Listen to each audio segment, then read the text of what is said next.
Hay una frase de Jesús que muchos han leído, pero pocos han sentido como una advertencia personal. El amor de muchos se enfriará. No dijo que se enfriaría solamente la economía. No dijo que se enfriarían solamente las relaciones entre naciones. No dijo únicamente que habría guerras, rumores de guerras, terremotos, pestes, hambre o persecución. Dijo algo más profundo, algo que toca el corazón de la fe cristiana. El amor de muchos se enfriará. Y esa es una de las señales más peligrosas de los últimos tiempos. Porque una iglesia puede seguir teniendo reuniones, pero perder amor. Puede seguir teniendo música, pero perder fuego. Puede seguir usando lenguaje cristiano, pero perder compasión. Puede seguir hablando de doctrina, pero perder ternura. Puede seguir defendiendo verdades, pero hacerlo con un corazón seco. Y también puede seguir diciendo que ama a Cristo, mientras poco a poco su prioridad real se desplaza hacia el miedo, la comodidad, el dinero, la fama, las noticias, las teorías o el deseo de controlar el futuro. Por eso cuando hablamos de los últimos tiempos, no estamos hablando de un tema para curiosos. No estamos hablando de entretenimiento profético. No estamos hablando de mapas, fechas, rumores o especulaciones para alimentar ansiedad. Estamos hablando de una advertencia de Dios a su pueblo. Estamos hablando de una llamada a despertar. Estamos hablando de examinar si nuestro amor por Cristo sigue vivo o si se está enfriando sin que nos demos cuenta. Porque los acontecimientos finales no solo tocarán la política, la economía, la tecnología, las guerras o las naciones. Tocarán el corazón, tocarán la fe, tocarán la fidelidad, tocarán la perseverancia, tocarán el amor. Y aquí debemos empezar con una base firme. En profecía bíblica no tenemos derecho a inventar. No es yo siento. No es a mí me parece, no es yo vi un video, no es alguien dijo, no es una persona tuvo una revelación, no es esto está circulando por internet. El terreno seguro es la palabra de Dios. Lo revelado por Dios no necesita ser adornado con fantasía humana. Lo revelado no necesita confirmación de titulares. Lo revelado ya tiene autoridad, porque Dios lo habló. La Biblia es suficientemente clara para darnos la información que necesitamos. No nos revela todo para satisfacer curiosidad, pero sí revela lo necesario para vivir despiertos, firmes y preparados. Dios no dejó a su iglesia en tinieblas. No nos llamó a caminar por miedo, sino por fe. No nos llamó a adivinar el futuro, sino a discernir los tiempos a la luz de la Escritura. Por eso cuando estudiamos los últimos tiempos debemos hacerlo con reverencia, no con ligereza, no con sensacionalismo, no usando la Biblia como si fuera un código secreto para vender miedo. La profecía bíblica no fue dada para producir ansiedad, sino esperanza, santidad, vigilancia y perseverancia. Y una de las claves para entender el futuro es mirar cómo Dios ha actuado en el pasado. La Escritura dice en Eclesiastés que lo que será ya fue. Hay patrones en la historia. Dios no improvisa. Dios no cambia de carácter. Dios trabaja con propósito, revela progresivamente, cumple lo que promete y gobierna los tiempos. Para entender lo que viene, debemos conocer cómo Dios ya se manifestó, cómo habló, cómo cumplió sus promesas, cómo trató con Israel, cómo anunció al Mesías y cómo preparó cada etapa de su plan. Mira la primera venida de Cristo. No apareció de manera accidental. No nació en cualquier lugar, no llegó en cualquier momento, no vino sin señales previas. Había profecías, más de una, más de 10, más de 50. La Escritura anunciaba detalles de su nacimiento, de su linaje, de su sufrimiento, de su muerte, de su resurrección. Tenía que venir de la tribu de Judá, tenía que nacer en Belén de Judea, como dijo el profeta Miqueas. Tenía que cumplir lo que los profetas habían anunciado. Y así ocurrió. Nació, creció, enseñó, sanó, confrontó, llamó al arrepentimiento, murió en la cruz, resucitó al tercer día, ascendió a los cielos. Pero la historia no terminó allí. Esa fue su primera manifestación visible, su primera venida. Pero la Biblia también habla de su segunda venida. Y entre la primera y la segunda hay un gran paréntesis, un tiempo de gracia, un tiempo en el que el evangelio se predica a las naciones, un tiempo en el que Dios llama a hombres y mujeres de toda lengua, tribu, pueblo y nación. Ese es el tiempo en el que estamos. Pero ese tiempo no continuará indefinidamente como si nada fuera a pasar. La Escritura enseña que llegará una etapa final. Habrá señales, habrá una aceleración de acontecimientos, habrá engaño, habrá persecución, habrá apostasía, habrá aumento de maldad, habrá una presión espiritual y mundial como nunca antes. Y por eso debemos mirar las señales, no para caer en pánico, sino para reconocer el tiempo. La señal indica el tiempo y el tiempo confirma la señal. Jesús habló de señales para su generación. Cuando algunos demandaban señal, Él les dijo que no les sería dada otra señal que la señal del profeta Jonás. Así como Jonás estuvo 3 días y 3 noches en el vientre del gran pez, el Hijo del Hombre estaría en el corazón de la tierra. Esa señal apuntaba a su muerte y resurrección. Era una señal para aquel momento, para aquella generación, para confirmar quién era Él. Pero las señales de los últimos tiempos son otras. Están en los evangelios, están en las cartas apostólicas, están en Daniel, están en Apocalipsis, están en pasajes proféticos que debemos estudiar con cuidado, no de manera suelta, no fuera de contexto, no mezclando imaginación con escritura, sino dejando que la Biblia interprete la Biblia. Y una de las señales más claras es la multiplicación de la maldad. Jesús dijo que los últimos tiempos serían como los días de Noé. Entonces, si queremos entender algo del espíritu de los últimos tiempos, debemos mirar los días de Noé. ¿Qué había allí? Una maldad extendida, una corrupción profunda, una generación que había llegado a un punto donde los pensamientos del corazón humano eran de continuo solamente el mal, una mezcla extraña, una rebelión creciente, una sociedad que caminaba hacia el juicio sin tomar en serio la advertencia de Dios. Y Jesús dice que así sería antes de su venida. La maldad se multiplicará. No será simplemente que habrá pecados aislados. No será solo que habrá algunos actos malos. La maldad se volverá ambiente, cultura, sistema, mentalidad. Lo malo será llamado bueno y lo bueno será llamado malo. Lo blanco será tratado como negro y lo negro como blanco. Lo absoluto será rechazado. Todo se volverá relativo. La verdad será atacada. La pureza será ridiculizada. La santidad será vista como fanatismo. La rebeldía será presentada como libertad. ¿No estamos viendo ya algo de eso? Vivimos en una generación donde se aplauden cosas que antes producían vergüenza. Se normaliza lo que destruye. Se burlan de la palabra de Dios. Se quiere borrar toda autoridad moral. Se quiere definir la vida sin creador, el amor sin santidad, la libertad sin verdad, la identidad sin diseño divino. Y cuando alguien se levanta a decir esto no está bien delante de Dios, se le acusa de odio, de atraso, de intolerancia. Pero la Escritura ya lo había advertido. La multiplicación de la maldad traerá otra consecuencia, el enfriamiento del amor. Porque cuando la maldad crece, el corazón se endurece. Cuando la verdad se desprecia, la misericordia se contamina.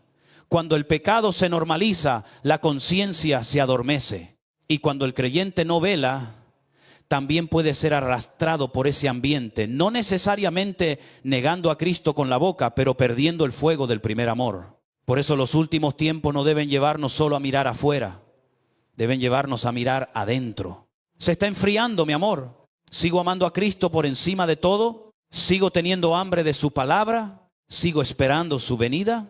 ¿Sigo viviendo como peregrino? ¿O me he acomodado tanto al mundo que ya no me incomoda su oscuridad? Otra señal poderosa tiene que ver con Israel. Durante siglos, para muchos parecía imposible que el pueblo judío volviera a tener una tierra, una nación reconocida, una identidad nacional restaurada.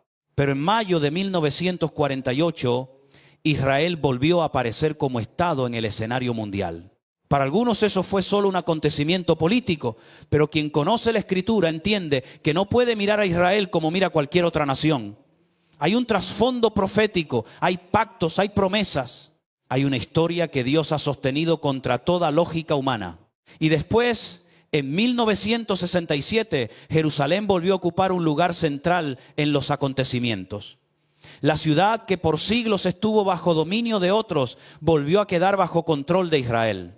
La ciudad eterna, la ciudad cargada de historia, promesa, conflicto y profecía, volvió a estar en el centro de la atención mundial. No se puede entender el fin de los tiempos ignorando Israel. No se puede entender Apocalipsis ignorando Daniel. No se puede entender la segunda venida ignorando las promesas de Dios. No se puede entender el conflicto mundial alrededor de Jerusalén solamente con análisis político.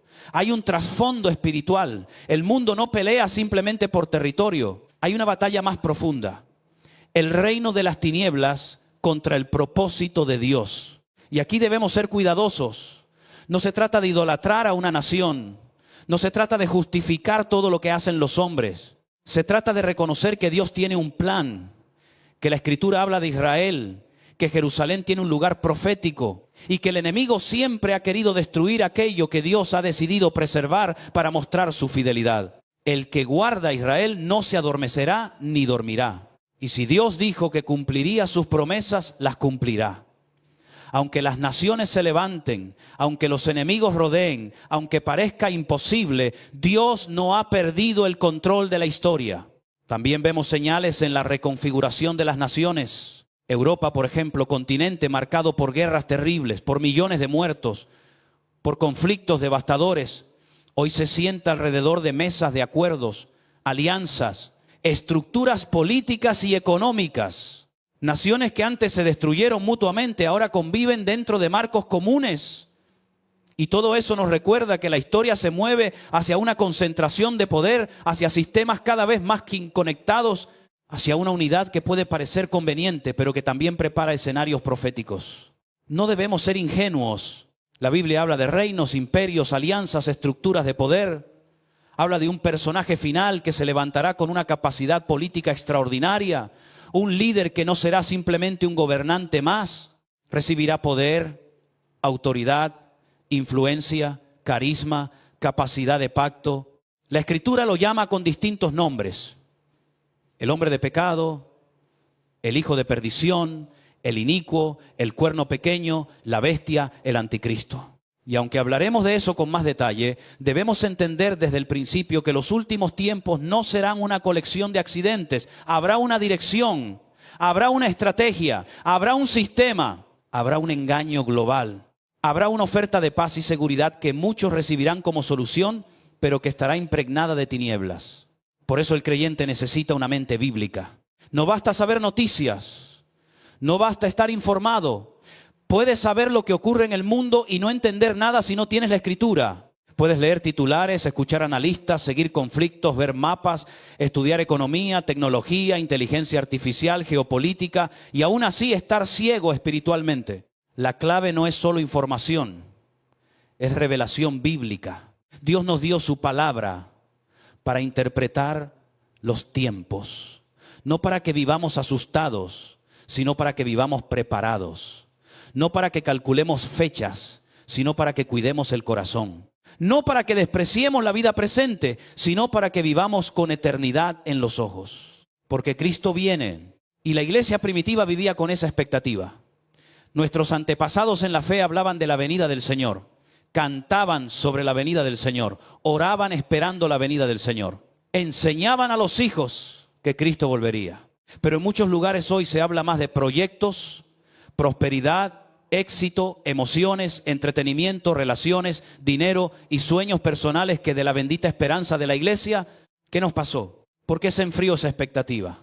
¿Por qué tantos creyentes viven como si Cristo no fuera a venir? ¿Por qué planificamos la vida como si fuéramos dueños del mañana? ¿Por qué nos asusta hablar de eternidad, juicio, tribulación, persecución o regreso de Cristo? Tal vez porque el amor de muchos se está enfriando. Por eso este mensaje no empieza con miedo, empieza con una llamada a volver al amor verdadero, a Cristo, a la palabra, a la esperanza, a la vigilancia, a la santidad, a una vida que no se duerme mientras el mundo acelera hacia su destino profético. No sabemos todo lo que veremos, no sabemos hasta dónde el Señor nos permitirá estar en este escenario final, pero sí sabemos algo: Dios está en control, nada se le escapa. Ni una hoja cae sin su permiso. Los hombres planean, los sistemas se levantan, los poderosos se organizan, la maldad se multiplica, pero Dios sigue sentado en el trono. Y si Dios gobierna la historia, entonces no vivimos aterrados, vivimos despiertos, vivimos firmes, vivimos esperando, vivimos amando, vivimos con la Biblia abierta y el corazón encendido. Porque si el amor de muchos se enfriará, entonces nuestra oración debe ser: Señor, que no se enfríe el mío. Y si queremos vivir despiertos en estos tiempos, necesitamos entender algo. La profecía bíblica no fue dada para alimentar curiosidad, sino para formar carácter. Hay personas que se acercan al tema de los últimos tiempos como quien busca una película de suspenso. Quieren saber quién es el anticristo, cuándo aparecerá, qué país hará esto, qué líder hará aquello, qué guerra viene, qué tecnología se usará, qué fecha podría marcar el inicio de algo. Pero mientras buscan señales afuera, descuidan la señal más peligrosa dentro de ellos: un corazón que se enfría. Por eso debemos insistir: estudiar los últimos tiempos sin amar más a Cristo es estudiar mal. Si la profecía no te lleva a santidad, la estás usando mal. Si Apocalipsis no te lleva a adorar al Cordero, lo estás leyendo mal. Si hablar del anticristo te interesa más que hablar de Cristo, algo está desordenado. Si las señales te producen más miedo que esperanza, necesitas volver a la palabra con humildad. Porque el centro de la escatología bíblica no es el anticristo, es Cristo, no es la bestia, es el Cordero, no es la marca, es el sello de Dios, no es el caos del mundo, es el reino que viene. No es la oscuridad que aumenta, es la victoria final del Señor. Ahora bien, eso no significa que debamos ignorar lo que la Biblia revela sobre el mal. Sería ingenuo. La Escritura habla de un aumento de la maldad, habla de engaño, habla de falsos profetas, habla de apostasía, habla de un personaje final que se levantará con una autoridad política y espiritual fuera de lo común. Y si Dios lo reveló, no debemos despreciarlo. Pero debemos estudiarlo bíblicamente, no con fantasía. Uno de los errores más graves de nuestro tiempo es querer interpretar la Biblia con titulares de internet en lugar de interpretar los titulares con la Biblia. Vemos una noticia y corremos a ponerle nombre profético. Vemos un conflicto y ya decimos que es el final. Vemos un líder y ya decimos que es el anticristo. Vemos una tecnología y ya decimos que todo se cumplió. Cuidado. El creyente serio no niega las señales, pero tampoco vive de especulación. No ignora los tiempos, pero tampoco corre detrás de cada rumor. No se burla de la profecía, pero tampoco la convierte en entretenimiento. La Biblia nos da datos, y esos datos deben ser respetados. Cuando Cristo vino por primera vez, no vino de cualquier manera. Había características claras. No podía nacer en cualquier lugar. Tenía que nacer en Belén de Judea. No podía venir de cualquier tribu, tenía que venir de Judá. No podía cumplir algunas profecías y fallar otras. Tenía que cumplir todo lo que Dios había dicho. Si un hombre hubiera cumplido 149 profecías, pero fallaba una esencial, no era el Mesías. Porque Dios no habla a medias. Dios no revela para confundir, Dios cumple con precisión. De la misma manera, cuando la Biblia habla del falso Mesías, del anticristo, del hombre de pecado, del hijo de perdición, del inicuo, del cuerno pequeño, de la bestia, nos da detalles no para que vivamos obsesionados con adivinar nombres, sino para que cuando llegue el momento el pueblo de Dios no esté en tinieblas. La Escritura dice que este personaje se levantará con una capacidad extraordinaria. Tendrá influencia política, tendrá poder de pacto, tendrá una autoridad que impresionará a las naciones. Hablará con arrogancia, se levantará contra todo lo que se llama Dios. Se sentará en el templo haciéndose pasar por Dios. Tendrá una conexión profunda con el poder satánico. Será como la última gran jugada del enemigo antes del juicio final. Y eso no debe sorprendernos. Satanás siempre ha querido imitar, usurpar y destruir lo que pertenece a Dios.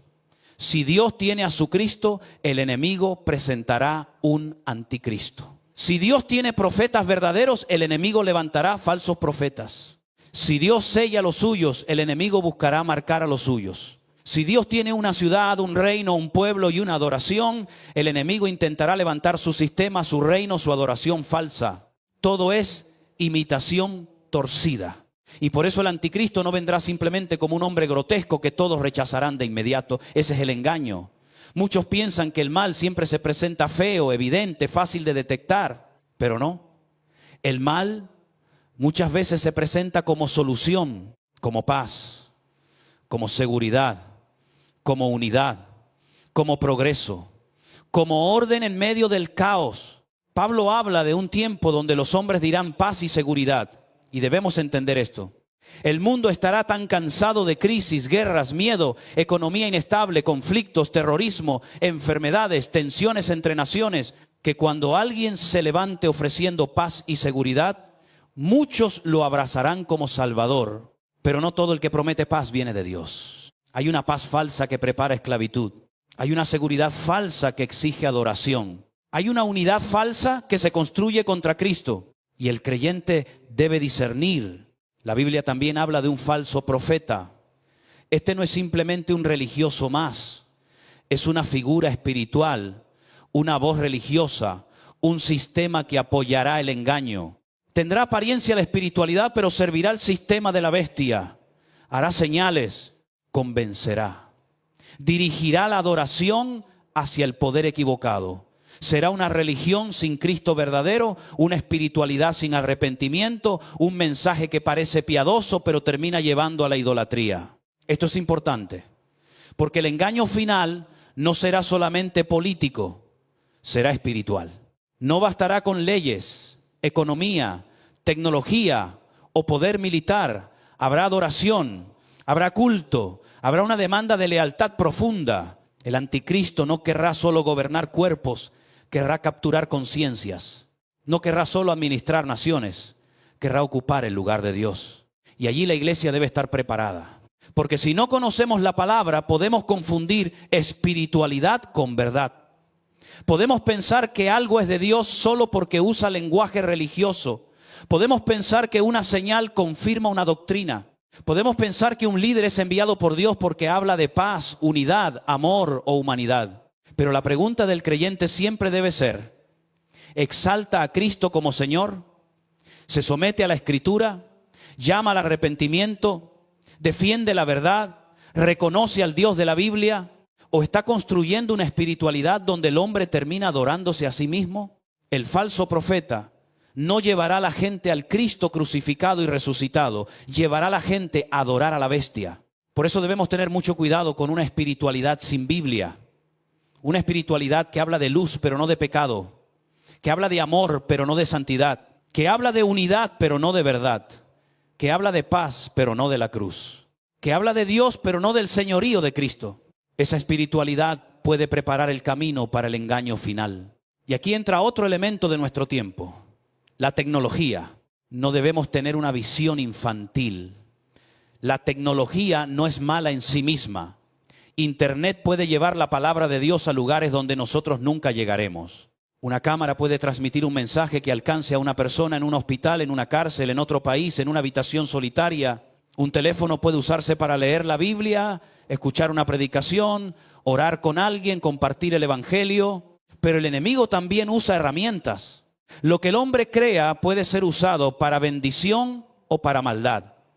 La dinamita puede abrir caminos o destruir vidas. Una pantalla puede transmitir el evangelio o llenar la mente de corrupción. Un teléfono puede comunicar a una familia o esclavizar a una generación.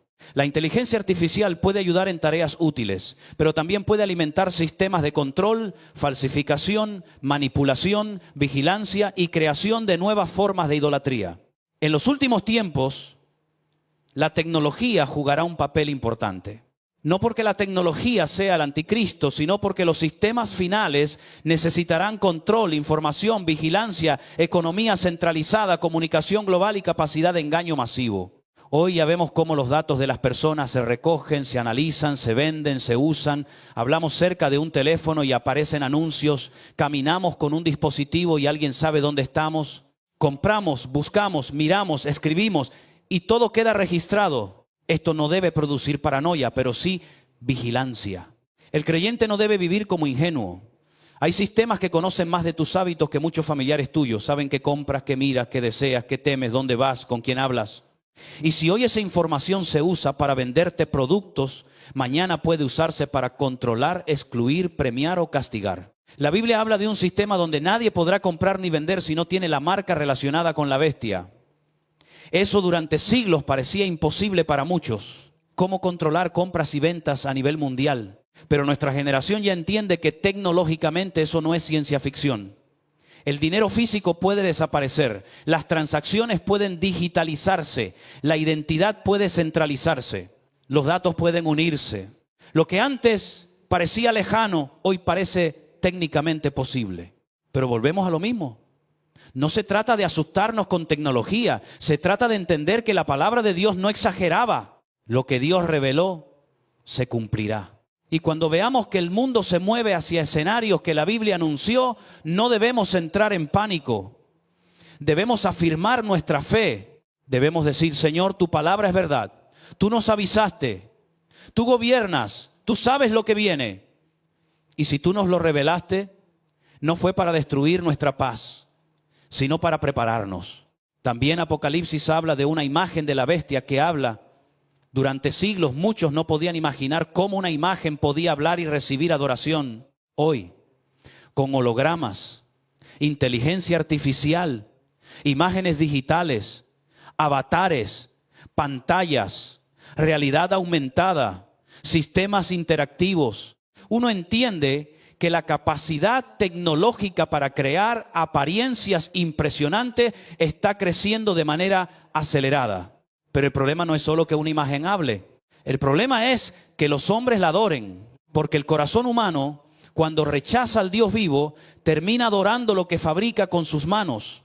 Antes eran ídolos de madera, piedra, oro o plata. Hoy pueden ser ídolos digitales, sistemas, imágenes, líderes, inteligencias artificiales, ideologías. El material cambia. Pero la idolatría es la misma. El hombre crea algo y luego se inclina ante eso. Dios creó al hombre a su imagen y semejanza. Pero el hombre caído quiere crear un Dios a su imagen y semejanza. Eso es exactamente la inversión de los últimos tiempos. El hombre no quiere ser transformado por Dios, quiere fabricar un Dios que apruebe sus deseos. Quiere una espiritualidad sin cruz, una moral sin santidad, una salvación sin arrepentimiento, una eternidad sin juicio, un Cristo sin señorío. Y cuando el verdadero Dios es rechazado, el falso Dios encuentra espacio. Por eso la batalla final no será simplemente por territorio o economía, será por adoración. ¿A quién adoras? ¿A quién perteneces? ¿A quién obedeces? ¿Quién gobierna tu conciencia? ¿Cristo o el sistema? ¿La palabra o la mentira? ¿El cordero o la bestia? Y esta pregunta no empieza en el futuro, empieza ahora. Porque si hoy una persona no puede resistir pequeñas presiones por seguir a Cristo, ¿cómo resistirá presiones mayores? Si hoy vende su conciencia por aceptación, ¿qué hará cuando la exclusión sea económica o social? Si hoy se avergüenza del Evangelio en un ambiente cómodo, ¿qué hará cuando confesar a Cristo tenga un costo real? Por eso el tiempo de prepararse es ahora, no cuando todo se ponga más difícil, ahora. Ahora debemos amar la palabra. Ahora debemos fortalecer la fe. Ahora debemos enseñar a nuestros hijos. Ahora debemos dejar de jugar con la tibieza. Ahora debemos aprender a vivir con menos miedo a perder cosas y más temor de perder la fidelidad. Porque la iglesia siempre ha sido fuerte cuando ha entendido que seguir a Cristo cuesta. Nuestros hermanos de otros siglos no pensaban que la persecución era una contradicción del Evangelio. La veían como parte del camino. Muchos dieron su vida. Fueron perseguidos, encarcelados, quemados, rechazados, expulsados, tratados como escoria del mundo. Y no por eso dijeron que Dios había fallado. Al contrario, consideraban un honor sufrir por Cristo. Hoy, en muchos lugares, hemos construido una fe demasiado cómoda. Una fe que se escandaliza ante cualquier incomodidad. Una fe que quiere promesas sin cruz, gloria sin sufrimiento, victoria sin perseverancia. Pero la Biblia dice que todos los que quieran vivir piadosamente en Cristo Jesús padecerán persecución. Entonces, lo extraño no debería ser que nos persigan. Lo extraño debería ser que nunca nos persigan. Si el mundo ama demasiado nuestra versión del cristianismo, quizá debemos preguntarnos si estamos mostrando realmente la luz.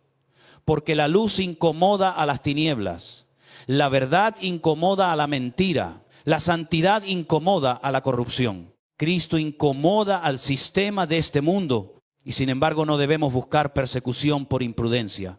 No se trata de provocar por orgullo, se trata de ser fieles. Si la persecución viene por obedecer a Cristo, que nos encuentre firmes. Si la presión aumenta, que nos encuentre con raíz. Si el engaño se multiplica, que nos encuentre en la palabra. La iglesia será probada y la prueba purifica. Cuando todo es fácil, muchos se relajan. Cuando nadie nos toca, muchos se duermen. Cuando no hay oposición, muchos viven como si la fe fuera un accesorio. Pero cuando la presión llega, lo falso cae, lo superficial se revela y lo verdadero se afirma. Eso no significa que deseemos el dolor. Significa que entendemos que Dios puede usar incluso tiempos difíciles para despertar a su pueblo.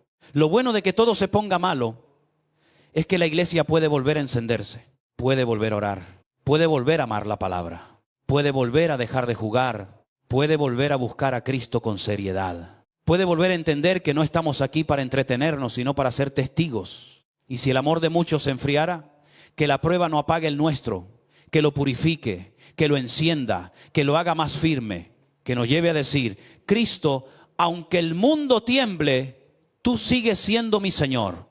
Y aquí llegamos a una pregunta que muchos creyentes evitan, pero que no podemos seguir evitando. ¿Dónde estará la iglesia en medio de todo esto?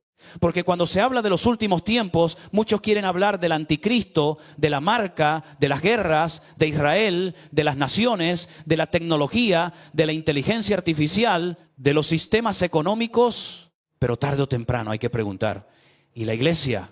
¿Qué lugar ocupa el pueblo de Dios en estos acontecimientos? ¿Qué debemos esperar? ¿Cómo debemos prepararnos? ¿Qué enseña realmente la Escritura? Durante mucho tiempo a muchos creyentes se les enseñó que la iglesia no vería nada difícil, que antes de cualquier gran sacudida, antes de cualquier tribulación seria, antes de cualquier presión mundial, el pueblo de Dios sería quitado de la tierra y llevado a un lugar de celebración. Mientras el mundo atravesaba sus peores días, y claro, esa enseñanza resultaba muy cómoda. A cualquiera le gusta escuchar: no te preocupes, tú no vas a pasar por nada, tú no vas a ver persecución, tú no vas a enfrentar presión, tú no vas a sufrir por Cristo. Antes de que todo se ponga difícil, el Señor te va a sacar. Pero la pregunta no es si esa enseñanza nos gusta. La pregunta es: ¿eso enseña la Biblia? Porque nuestra teología no debe obligar a la Biblia a encajar en nuestras ideas. Nuestras ideas deben someterse a la Biblia. No podemos decir: como a mí me enseñaron esto, entonces la Escritura tiene que decir esto. No. Debemos ir al texto con humildad y decir: Señor, corrige lo que tenga que ser corregido. Enséñame lo que tú has revelado. No quiero defender una tradición si no está firmemente sostenida por tu palabra. Eso es madurez. Porque uno de los peligros más grandes es amar más un sistema que la verdad. Defender más una escuela de interpretación que la Escritura. Repetir más lo que nos enseñaron que lo que hemos examinado. Pero el creyente serio no vive de frases heredadas. Vive de la palabra de Dios. Y cuando vamos a la Escritura, encontramos algo muy claro. La iglesia siempre ha sido llamada a perseverar en medio de la prueba. Jesús no prometió a sus discípulos una vida sin persecución. Al contrario, les dijo que serían aborrecidos por causa de su nombre. Les dijo que en el mundo tendrían aflicción. Les dijo que si a él lo persiguieron, también perseguirían a los suyos. Pablo dijo que todos los que quieren vivir piadosamente en Cristo Jesús padecerán persecución. Entonces, ¿por qué nos sorprende tanto la idea de que la iglesia pueda atravesar tiempos difíciles? Nuestros hermanos de los primeros siglos no soñaban con una fe cómoda. Sabían que seguir a Cristo podía costarles la vida. Muchos fueron perseguidos, encarcelados, quemados, arrojados a la fiera, rechazados por su familia, expulsados de sus comunidades. Y no por eso pensaban que Dios los había abandonado. Para ellos sufrir por Cristo era una honra. Hoy, en cambio, muchos creyentes se desaniman si alguien los critica. Se ofenden si pierden un privilegio. Se enfrían si la vida se pone incómoda. Se sorprenden si el mundo no aplaude su fe. Y eso muestra que hemos construido una espiritualidad demasiado frágil, demasiado cómoda, demasiado centrada en evitar sufrimiento. Pero el cristianismo bíblico está bañado en sangre. No en sangre de violencia humana, sino en sangre de testimonio. La sangre de mártires. La sangre de hombres y mujeres que amaron a Cristo más que su propia vida. La sangre de hermanos que no negaron al Señor aunque el sistema los presionara. La sangre de aquellos que dijeron: pueden quitarnos todo, pero no pueden quitarnos a Cristo. Por eso cuando hablamos de tribulación, no debemos hablar como si fuera algo extraño para la iglesia. La iglesia ha conocido tribulación desde sus comienzos. ha conocido cárcel, ha conocido persecución, ha conocido oposición, ha conocido lágrimas, ha conocido pérdidas. Y precisamente en esos momentos muchas veces ha brillado con más fuerza. La persecución no destruyó a la iglesia primitiva, la purificó, la dispersó, la encendió, la hizo predicar con más valentía. Cuando la iglesia se acomoda demasiado, muchas veces se duerme. Cuando nadie la toca, se relaja. Cuando todo es fácil, empieza a jugar con cosas secundarias. Pero cuando la presión llega, se revela quién está realmente en Cristo. La fe superficial cae, pero la fe verdadera se afirma. Eso no significa que deseemos el dolor. Significa que entendemos que Dios puede usar incluso la prueba para despertar a su pueblo. Ahora bien, hay otro tema que debemos tratar con reverencia, el arrebatamiento. La Biblia habla de un misterio. Pablo dice, no todos dormiremos, pero todos seremos transformados en un momento, en un abrir y cerrar de ojos.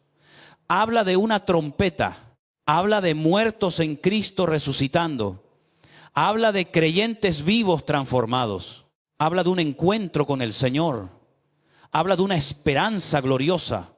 El arrebatamiento no es una fantasía religiosa, no es una película de nuestra infancia, no es una idea para asustar jóvenes, es una verdad bíblica. Cristo vendrá por los suyos. Los muertos en Cristo resucitarán. Los que vivan serán transformados. Lo corruptible se vestirá de incorrupción. Lo mortal se vestirá de inmortalidad. Y estaremos siempre con el Señor. ¡Qué esperanza tan gloriosa! Pero esa esperanza debe estudiarse bíblicamente. No debemos convertirla en excusa para no prepararnos. No debemos usarla para decir, como el Señor me va a sacar antes de todo, entonces no necesito fortalecerme. No debemos hacer del arrebatamiento una anestesia espiritual para una iglesia dormida. Pablo habla de la final trompeta. Y cuando escuchamos esa expresión, debemos preguntarnos qué significa, a qué trompeta se refiere, cómo se conecta con el resto de la revelación bíblica. ¿Qué dice Apocalipsis acerca de las trompetas? ¿Qué ocurre cuando suena la séptima? ¿Cómo se relaciona eso con la resurrección, el reino, el juicio, la consumación? No basta repetir frases, hay que estudiar. Y aquí algunos se ponen nerviosos, porque quizá durante años escucharon una sola explicación. Pero el creyente maduro no teme revisar sus ideas a la luz de la Escritura. Si lo que creemos es bíblico, resistirá el examen. Y si algo no se sostiene, debemos tener humildad para corregirlo. Porque lo peligroso no es cambiar una opinión, lo peligroso es aferrarse a una opinión aunque la Biblia nos confronte. Apocalipsis fue enviado a iglesias, no fue enviado a un parlamento, no fue enviado a un organismo político, no fue enviado a analistas seculares, fue enviado a las 7 iglesias de Asia Menor. Y si el libro no tuviera nada que ver con la iglesia, si nada de lo que allí se revela fuera relevante para el pueblo de Dios, entonces ¿por qué el Señor lo entregó a las iglesias? Desde el inicio, Apocalipsis contiene mensajes a iglesias reales. Algunas son corregidas, algunas son consoladas, algunas son advertidas, a unas se le habla de persecución, a otras se le llama a vencer. Una y otra vez aparece la palabra. El que tiene oído, oiga lo que el Espíritu dice a las iglesias. Entonces, la iglesia debe oír, debe estudiar, debe prepararse, debe vencer. Apocalipsis no fue escrito para alimentar miedo, sino para fortalecer a los santos. Es un libro de juicio, sí, pero también es un libro de victoria.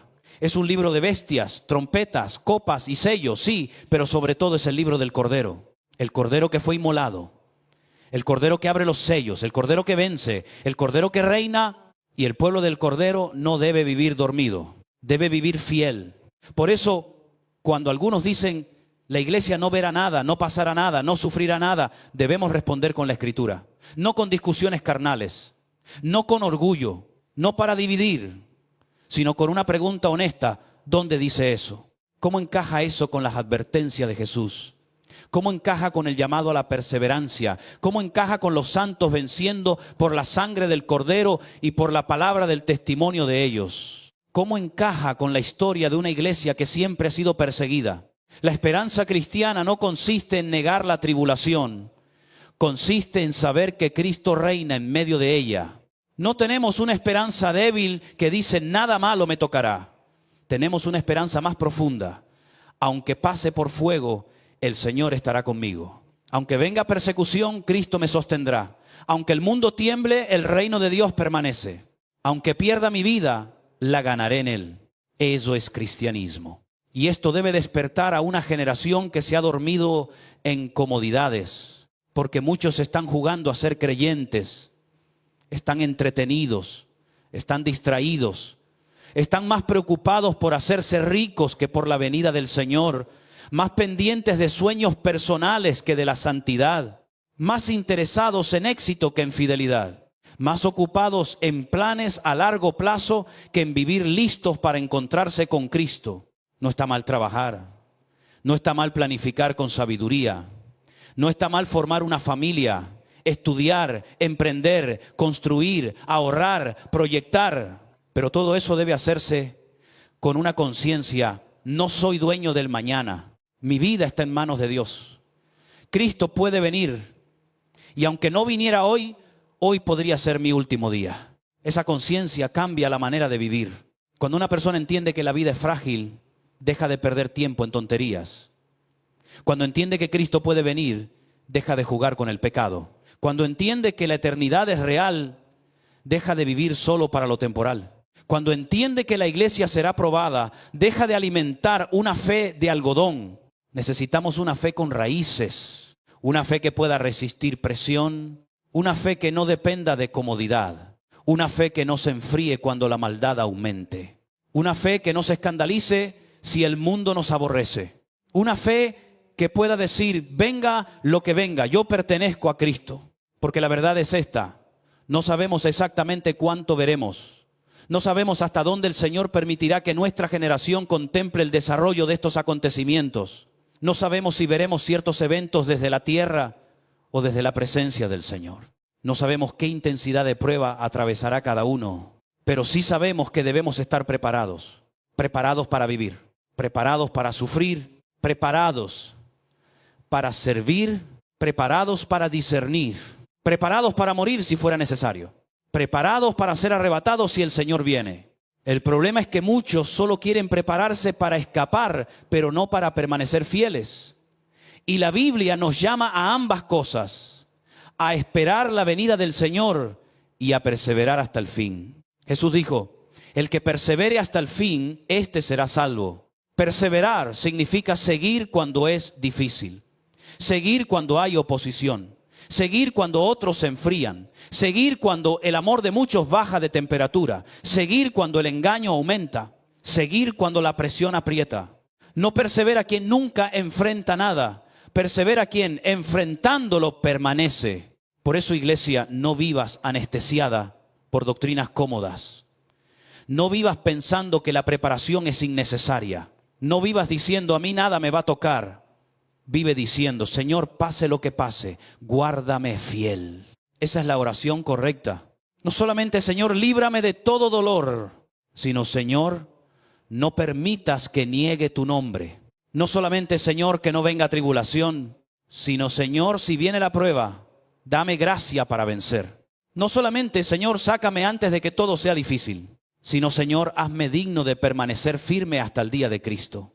Y al mismo tiempo, mantén viva la esperanza del arrebatamiento, porque no estamos esperando al anticristo como nuestra esperanza, estamos esperando a Cristo. No vivimos mirando a la bestia como centro de nuestra fe, vivimos mirando al Cordero. No aguardamos con terror un sistema final, aguardamos con gozo la manifestación gloriosa de nuestro Señor.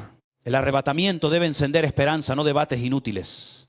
Debe llevarnos a santidad, no a curiosidad. Debe llevarnos a consagración, no a comodidad. Debe llevarnos a decir: Señor, quiero estar listo. Hubo un tiempo en que las iglesias hablaban más de esto. Los abuelos hablaban de la venida del Señor. Los padres advertían a los hijos. Los jóvenes cantaban esperando a Cristo. Había una conciencia viva de que el Señor podía venir. Pero poco a poco, en muchos lugares, esa esperanza se fue apagando. Se sustituyó por entretenimiento, por metas terrenales, por mensajes de éxito, por una fe demasiado centrada en esta vida. Y cuando una iglesia deja de esperar a Cristo, empieza a acomodarse al mundo. Por eso debemos recuperar la bendita esperanza. Cristo viene, no como idea, no como metáfora, no como símbolo religioso. Cristo viene. Y cuando venga en gloria, todo ojo le verá, toda rodilla se doblará, toda lengua confesará que Jesucristo es el Señor. Los reinos de este mundo pasarán, las promesas humanas caerán, las estructuras del anticristo serán destruidas, el Cordero vencerá. Por eso no vivimos con miedo, vivimos con expectativa, vivimos sabiendo que puede ponerse peor, pero terminará gloriosamente. Vivimos sabiendo que el mundo puede oscurecerse, pero la luz de Cristo no se apaga. Vivimos sabiendo que la iglesia puede ser probada, pero no será abandonada. Vivimos sabiendo que el enemigo tiene poco tiempo, pero nuestro Dios gobierna la eternidad. Así que despierta, iglesia. No te duermas en comodidad. No te pierdas en especulaciones. No enfríes tu amor. No abandones la palabra. No juegues con la santidad. No vivas como si Cristo no fuera a venir. Prepárate para permanecer fiel. Prepárate para servir en tiempos difíciles. Prepárate para discernir el engaño. Prepárate para sufrir si hace falta. Prepárate para mirar al cielo con esperanza. Prepárate para decir con todo tu corazón, ven Señor Jesús. Y cuando decimos ven Señor Jesús, debemos entender que no estamos repitiendo una frase poética. Estamos confesando la esperanza más grande de la iglesia. Cristo viene. No viene como una idea simbólica, no viene como una energía espiritual, no viene como una influencia moral, no viene simplemente en el corazón de las personas. Viene real, visible, glorioso, con poder, con autoridad, con majestad. El mismo Jesús que ascendió volverá. El mismo que fue rechazado será reconocido. El mismo que fue crucificado será visto como rey. El mismo ante quien se burlaron recibirá toda rodilla doblada y toda lengua confesará que Él es el Señor. La segunda venida de Cristo no es un tema secundario, es parte central de la fe cristiana. Si quitamos la venida del Señor, debilitamos la esperanza. Si quitamos la resurrección, destruimos el evangelio.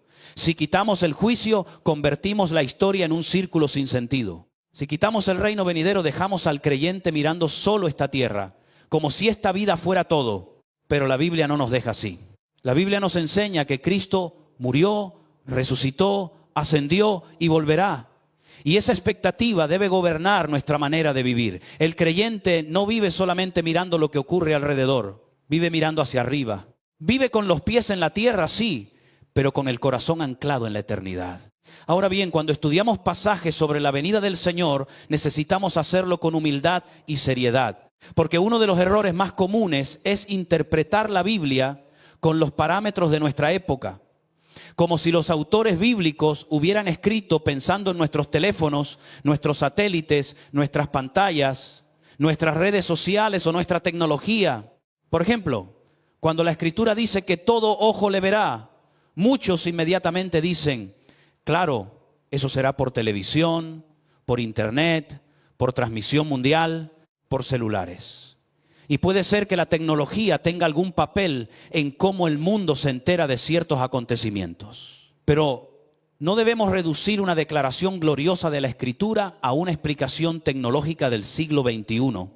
El regreso de Cristo será mucho más grande que una transmisión en directo. Será un acontecimiento tan extraordinario, tan absoluto, tan cargado de gloria, que no podemos encerrarlo dentro de lo que hoy conocemos. Si Dios creó la luz antes de crear el sol, si abrió el mar, si hizo descender fuego del cielo, si resucitó muertos, si hizo que su hijo naciera de una virgen, muriera y resucitara al tercer día, ¿por qué pensamos que necesitamos explicar su venida con los límites de nuestra tecnología? Hay cosas que no caben en nuestra mente y eso no debe avergonzarnos, debe humillarnos, debe recordarnos que Dios no está limitado por nuestro entendimiento. Cuando la Biblia dice que vendrá un día que no será ni día ni noche, un día conocido por el Señor, ¿cómo lo explicamos desde nuestras categorías normales? No podemos reducirlo a astronomía común, a horarios humanos, a cálculos superficiales. Estamos hablando del Dios que gobierna el universo. Por eso, al interpretar la Biblia, debemos ponernos bajo la Escritura, no por encima de ella. Debemos preguntar, ¿quién escribió? ¿A quién escribió? ¿En qué contexto? ¿Qué tipo de lenguaje está usando? ¿Es profecía, poesía, narrativa, símbolo, enseñanza directa, hebraísmo, metáfora? ¿Cómo lo entendía el pueblo de Dios? ¿Cómo se conecta con otros textos? ¿Qué revela? acerca de Cristo. No podemos tomar una frase, sacarla de su contexto, vestirla con imaginación moderna y construir una doctrina débil. La Escritura exige reverencia. Y esto también aplica cuando hablamos de santo, santo, santo, por ejemplo. En nuestra manera de hablar usamos superlativos. Decimos santísimo, completísimo, grandísimo. Pero en el hebreo muchas veces se repite una palabra para expresar intensidad. Santo, santo, santo no es simplemente una fórmula que podemos usar de cualquier manera. Es una declaración de la santidad absoluta de Dios. Lo mismo ocurre con paz. Paz. No se trata de repetir por repetir. Hay una profundidad lingüística, histórica y espiritual que debemos respetar. Si no entendemos eso, podemos forzar textos y hacer que digan lo que no dicen. Por eso, si queremos estudiar los últimos tiempos, necesitamos más Biblia y menos imaginación. Más contexto y menos espectáculo. Más humildad y menos sensacionalismo. Más Cristo y menos curiosidad carnal. Porque la profecía bíblica no se interpreta con el periódico en una mano y la imaginación en la otra. Se interpreta con la escritura abierta, el corazón humilde, la mente renovada y el temor de Dios. Ahora volvamos a esa esperanza gloriosa. Todo ojo le verá. No sabemos exactamente cómo será cada detalle. No sabemos cómo Dios hará que el mundo entero reconozca ese acontecimiento. Pero sí sabemos que será imposible ignorarlo. No será secreto, no será privado, no será limitado a unos pocos. La venida gloriosa de Cristo será el acontecimiento definitivo de la historia humana. Y en ese día muchas cosas quedarán expuestas. Los reinos de este mundo descubrirán que no eran eternos. Los poderosos descubrirán que no tenían el control. Los burladores descubrirán que Cristo no era una leyenda. Los falsos maestros descubrirán que no podían manipular su nombre impunemente. Los que vivieron negando a Dios descubrirán que no se puede borrar al Creador de su propia creación. Y los redimidos verán cumplida su esperanza. Esa es la bendita esperanza de la iglesia. No estamos esperando simplemente que el mundo mejore por sí solo. No estamos esperando que los sistemas humanos produzcan justicia perfecta. No estamos esperando que la tecnología salve al hombre. No estamos esperando que los líderes políticos resuelvan el pecado. No estamos esperando que la humanidad, por evolución moral, alcance la paz verdadera. Esperamos a Cristo. Y porque esperamos a Cristo, vivimos de otra manera. No hacemos planes como si fuéramos dueños de nuestra vida. Hacemos planes, sí, pero diciendo, si el Señor quiere. Trabajamos, estudiamos, servimos, formamos familias, criamos hijos, construimos, soñamos, pero siempre con una conciencia. Mi vida no me pertenece. El mañana no está en mis manos. Cristo puede venir. Y aunque no viniera mañana, yo podría partir hoy. Esto no es pesimismo, es sabiduría. Hay gente que habla con una seguridad tremenda. Dentro de 5 años haré esto. Dentro de 10 años lograré aquello. Mi agenda está llena para muchos años. Y uno se pregunta, ¿quién te dijo que eres dueño de 5 años? ¿Quién te garantizó que tendrás 10? ¿Quién te aseguró que verás todo lo que planeaste? La Biblia dice que nuestra vida es como neblina, que aparece por un poco de tiempo y luego se desvanece. Por eso el creyente aprende a vivir con urgencia santa. No con ansiedad, sino con responsabilidad. No con miedo a morir, sino con deseo de vivir fielmente. Predica hoy como si fuera tu último día. Perdona hoy como si no hubiera otro momento. Ama hoy como si no pudieras posponerlo. Sirve hoy como si Cristo viniera pronto. Arrepiéntete hoy como si no tuvieras garantizado mañana, porque no lo tienes. Y esta conciencia cambia profundamente la vida cristiana. Cuando una persona sabe que puede encontrarse con el Señor en cualquier momento, deja de jugar con el pecado. Deja de vivir en doble vida. Deja de posponer obediencias. Deja de tratar la Biblia como algo secundario. Deja de entregar el corazón a cosas temporales como si fueran eternas. La expectativa de la venida de Cristo purifica. Juan dice que todo aquel que tiene esta esperanza en Él se purifica a sí mismo, así como Él es puro. Eso significa que la esperanza verdadera no produce pasividad, produce santidad. No nos hace abandonar nuestras responsabilidades, nos hace vivirlas con más fidelidad.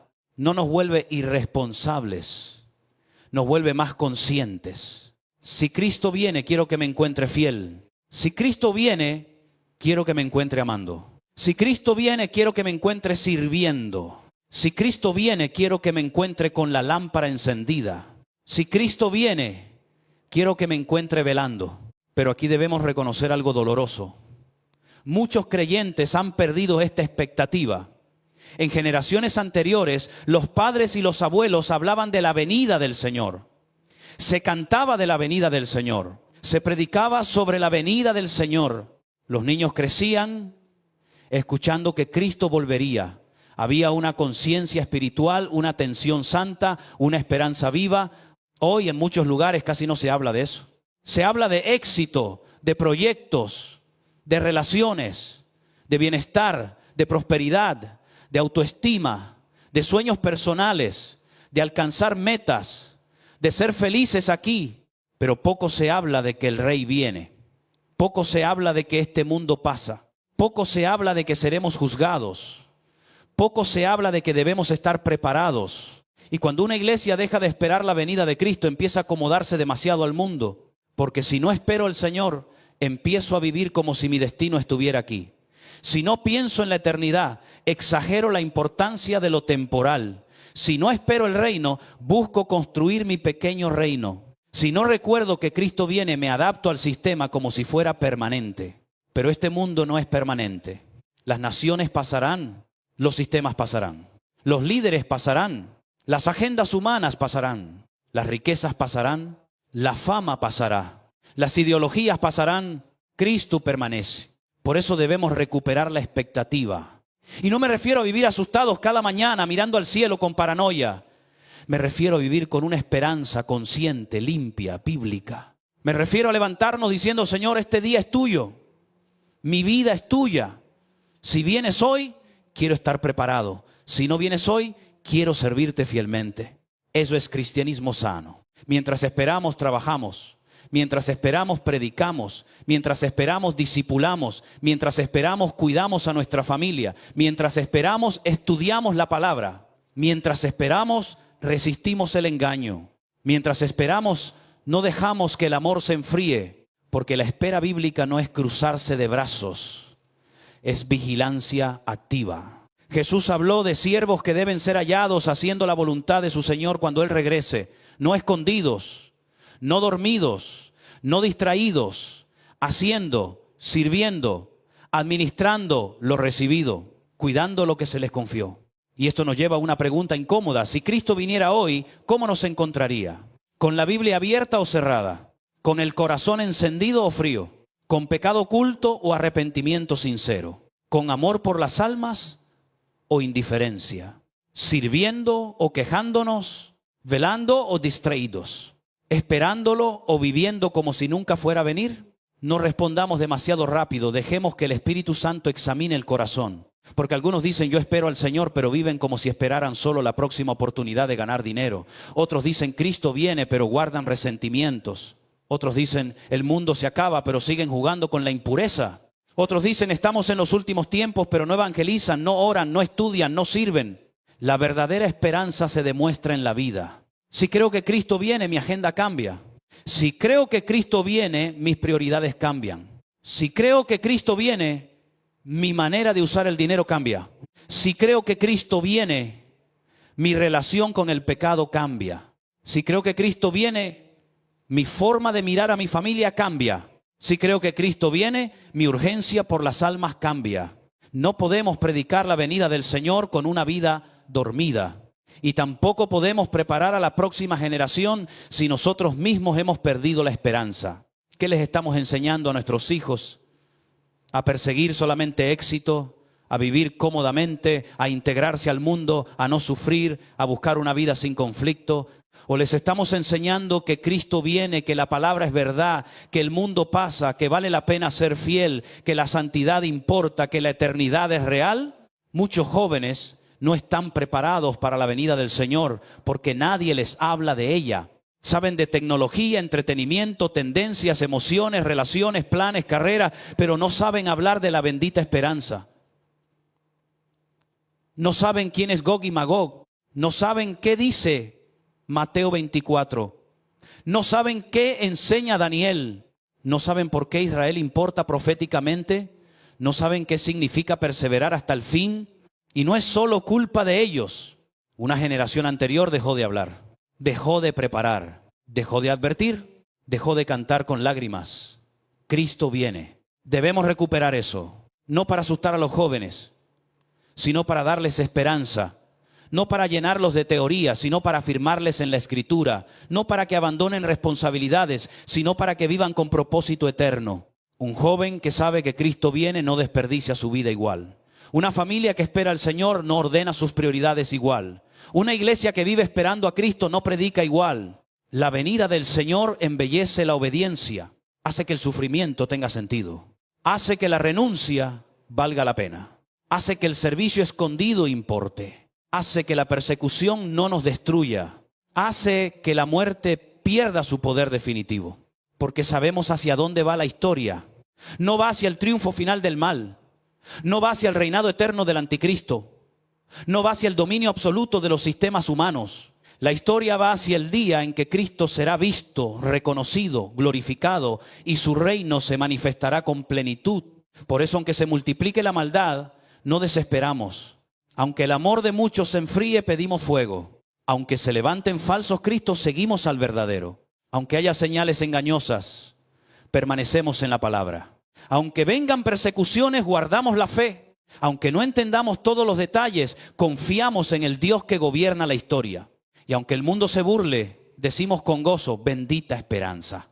Sí, algunos dirán que estamos locos, que hablar de la venida de Cristo es atraso, que esperar el arrebatamiento es fantasía, que creer en juicio, resurrección y reino es cosa de gente antigua. Pero si esta es locura, bendita locura. Si esperar a Cristo nos hace parecer extraños ante el mundo, bendito sea Dios. Porque preferimos ser considerados locos por esperar al Señor que ser considerados sabios por vivir sin esperanza. La pregunta no es si el mundo se burla. La pregunta es si la iglesia sigue esperando. Y hoy el Señor nos llama a despertar esa expectativa. No sabemos si veremos todo el desarrollo final. No sabemos si estaremos vivos cuando ciertos acontecimientos ocurran. No sabemos hasta dónde Dios permitirá que nuestros ojos contemplen. Pero sí sabemos que debemos vivir listos. Listos para sufrir, listos para servir, listos para partir, listos para ser transformados, listos para ver al Rey. Así que no apagues esta esperanza. No dejes que las preocupaciones de esta vida la ahoguen. No dejes que el entretenimiento la adormezca. No dejes que el miedo la deforme. No dejes que el pecado la ensucie. Guarda la esperanza como un tesoro. Cristo viene. Y mientras esperamos, digamos con fe, Señor, si vienes hoy, quiero estar preparado. Si me llamas hoy, quiero estar en paz contigo. Si me dejas vivir más tiempo, quiero servirte mejor. Pero pase lo que pase, que mi amor no se enfríe. Y cuando decimos que mi amor no se enfríe, también estamos diciendo, Señor, que no se enfríe mi esperanza, que no se enfríe mi discernimiento, que no se enfríe mi amor por tu pueblo y por tu propósito. Porque una de las señales de que el corazón se enfría es que deja de interesarse por lo que Dios ha dicho. Se vuelve indiferente a la profecía, se vuelve indiferente a Israel, se vuelve indiferente a la venida de Cristo, se vuelve indiferente al destino eterno de las almas. Y poco a poco, sin darse cuenta, empieza a vivir como si este mundo fuera todo, pero la Biblia no nos permite vivir así. La Escritura nos obliga a mirar la historia con ojos espirituales, nos obliga a mirar más allá de los titulares, más allá de las guerras, más allá de las declaraciones políticas, más allá de los acuerdos diplomáticos, más allá de las tensiones entre naciones, porque detrás de todo lo visible hay una batalla invisible. Y esto es especialmente importante cuando hablamos de Israel, Jerusalén y los acontecimientos finales. No podemos entender el conflicto alrededor de Israel solamente como un asunto de territorio. No podemos reducirlo todo a política internacional, fronteras, recursos, ideologías o intereses militares. Claro que hay elementos políticos, claro que hay historia humana, claro que hay decisiones de gobiernos, pero debajo de todo eso hay un trasfondo espiritual. La pregunta no es solamente quién controla una tierra, la pregunta más profunda es, ¿puede Dios cumplir lo que prometió? Porque si el enemigo pudiera borrar al pueblo de Israel de la historia, estaría intentando decir dos cosas, que Dios no existe o que Dios no cumple su palabra. Pero Dios ha prometido preservar, tratar, restaurar y finalmente llevar a ese pueblo a mirar al que traspasaron. Y lo que Dios prometió lo cumplirá. Por eso Israel ha sido una piedra en el zapato de las naciones. Un pueblo pequeño, rodeado de enemigos, perseguido durante siglos, odiado de maneras inexplicables, atacado una y otra vez y sin embargo preservado, humanamente no tiene sentido. Espiritualmente sí. Porque el Dios de Abraham, de Isaac y de Jacob gobierna la historia. El salmista lo dijo, el que guarda a Israel no se adormecerá ni dormirá. Y si Dios no duerme, el enemigo no podrá destruir lo que Dios ha decidido preservar. Esto no significa que todo gobernante sea justo. No significa que todo acto humano sea perfecto. No significa que debamos mirar los acontecimientos sin discernimiento. Significa que cuando hablamos de Israel en el marco profético, no estamos hablando de un país más. Estamos hablando de un escenario donde la fidelidad de Dios queda expuesta delante de las naciones. Y Jerusalén ocupa un lugar central. Jerusalén no es simplemente una ciudad antigua. No es solo un punto turístico. No es solo un lugar de historia religiosa. Jerusalén es una ciudad cargada de promesa, conflicto, adoración, juicio, lágrimas y esperanza profética. Allí se han levantado reyes, allí se adoró, allí lloraron profetas, allí Cristo fue rechazado, allí el Señor fue crucificado cerca de sus muros y allí también se concentran expectativas que apuntan al desenlace de la historia. Por eso no debe sorprendernos que las naciones se obsesionen con Jerusalén. La Biblia ya anunció que Jerusalén sería piedra pesada para los pueblos.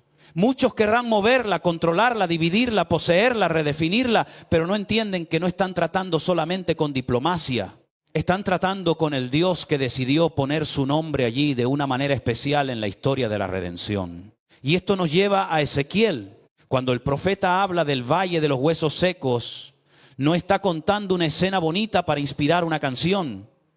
Está mostrando una visión profética de restauración. Huesos secos, dispersos, sin vida, sin forma, sin esperanza aparente. Y Dios le dice al profeta, profetiza, habla a esos huesos. Y poco a poco, lo que parecía imposible empieza a tomar forma. Hueso con hueso, tendones, carne, piel, pero aún falta el aliento, falta el espíritu. Falta la vida plena. Esa imagen apunta a la restauración nacional y también a una restauración espiritual que todavía debe completarse. Israel ha sido restaurado en un sentido nacional. Lo vimos en el escenario moderno. Un pueblo disperso volvió a tener tierra, bandera, idioma, instituciones, ejército, identidad nacional. Pero la restauración espiritual plena todavía está pendiente.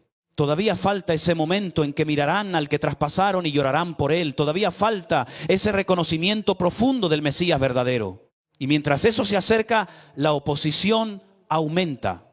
Ezequiel habla de naciones, de fuerzas, de poderes que se levantarán contra Israel. Habla de Gog y Magog, de pueblos del norte, de una invasión, de una multitud que vendrá con intención de destruir. A lo largo de la historia muchos han intentado identificar con precisión cada nombre, cada territorio, cada alianza. Debemos estudiar con cuidado, sin ligereza. Pero una cosa es clara, habrá una concentración de odio contra Israel, una presión de naciones, un deseo de rodear y destruir. Y ese deseo no es nuevo, es el espíritu de Amalek. Amalek se levantó contra el pueblo de Dios en el camino. Atacó con odio, con cobardía, con una violencia que no era simplemente política. Y la Escritura nos muestra que detrás de ese conflicto había una guerra contra el trono de Dios. Amalek como pueblo histórico pasó, pero el espíritu de Amalek sigue manifestándose en cada intento de borrar al pueblo que Dios decidió preservar. Lo vimos en Faraón, cuando quiso destruir a los niños hebreos. Lo vimos en Amán, cuando buscó exterminar a los judíos en Persia. Lo vimos en distintos imperios. Lo vimos en el odio moderno que culminó en atrocidades indescriptibles. Y lo veremos de nuevo en los últimos tiempos. El enemigo no odia solo a Israel por Israel. Odia al Dios de Israel. Odia las promesas de Dios. Odia al Mesías que vino por medio de ese pueblo. Odia la escritura que fue dada en ese marco histórico. Odia el plan redentor que Dios desarrolló a través de Abraham, Isaac, Jacob, Judá, David y finalmente Cristo. Por eso el conflicto es espiritual. El reino de las tinieblas se levanta contra el reino de la luz, pero esa guerra es inútil para el enemigo, porque nadie puede borrar a Dios de su propia creación, nadie puede cancelar sus pactos, nadie puede destruir su propósito. Los hombres pueden planear, los imperios pueden rugir, las naciones pueden reunirse, los poderosos pueden conspirar, pero el que está sentado en los cielos se reirá. No porque el sufrimiento humano sea pequeño, sino porque la rebelión contra Dios es absurda. Esto debe darnos paz, no una paz ingenua, no una paz que niega el dolor, no una paz que dice que no habrá guerra, persecución o angustia, sino la paz profunda de saber que Dios gobierna incluso cuando las naciones tiemblan. Rusia puede moverse, China puede moverse, Europa puede reorganizarse, Medio Oriente puede arder, los sistemas mundiales pueden alinearse, las agendas humanas pueden acelerarse, pero Dios sigue teniendo la última palabra. Eso no significa que ignoremos lo que sucede. Al contrario, debemos mirar, discernir, estudiar, orar. Jesús nos llamó a velar, no a vivir dormidos. Pero velar no es entrar en pánico. Velar es mirar la historia con la Biblia abierta. Es reconocer que los movimientos del mundo no son casuales.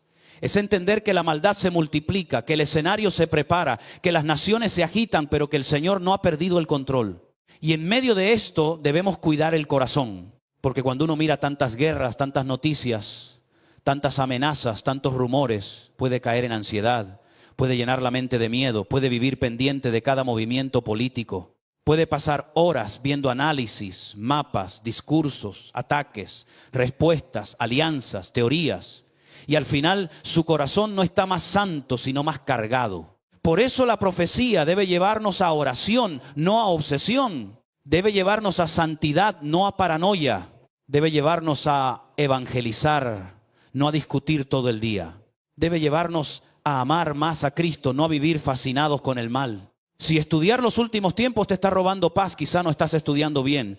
Si hablar de profecía te hace más agresivo, más orgulloso, más especulativo, más frío, algo está mal. La profecía bíblica debe hacerte más humilde, más consciente de la grandeza de Dios, más urgente en la misión, más sobrio, más santo, más esperanzado. Porque al final la pregunta no es solo qué hará Rusia, qué hará China, qué hará Europa, qué hará el anticristo o qué hará el falso profeta. La pregunta es, ¿qué hará la iglesia? ¿Dormirá? ¿Se distraerá? ¿Se enfriará? ¿O se levantará con la Biblia abierta, el corazón encendido y la mirada puesta en Cristo? Nuestros antepasados hablaban de estas cosas.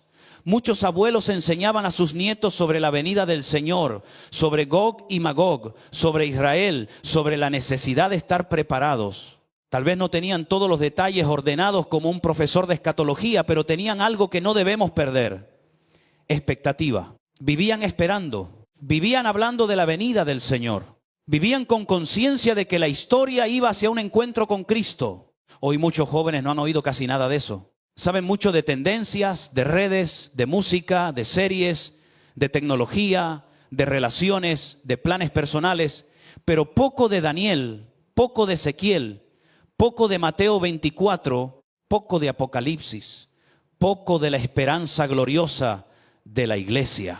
Y no podemos culpar solo a los jóvenes. Si no les hablamos, no sabrán. Si no les enseñamos, el mundo les enseñará otra historia. Si no les damos una visión bíblica del futuro, vivirán atrapados en el presente. Si no les hablamos de Cristo que viene, pensarán que la vida cristiana es solo mejorar un poco esta vida. Debemos recuperar la enseñanza profética bíblica, pero sana, centrada en Cristo, sin sensacionalismo. No para que los jóvenes vivan aterrados, no para que abandonen responsabilidades, no para que se obsesionen con teorías, sino para que sepan que sus vidas pertenecen al Señor, que el mundo pasa, que la historia tiene dirección, que el mal no vencerá, que Cristo viene y que vale la pena ser fiel. Porque cuando una generación no espera a Cristo, se conforma con el mundo, pero cuando una generación espera al Señor, vive diferente. No vende su pureza por placer pasajero, no cambia su fe por aceptación, no construye su vida solo sobre ambición.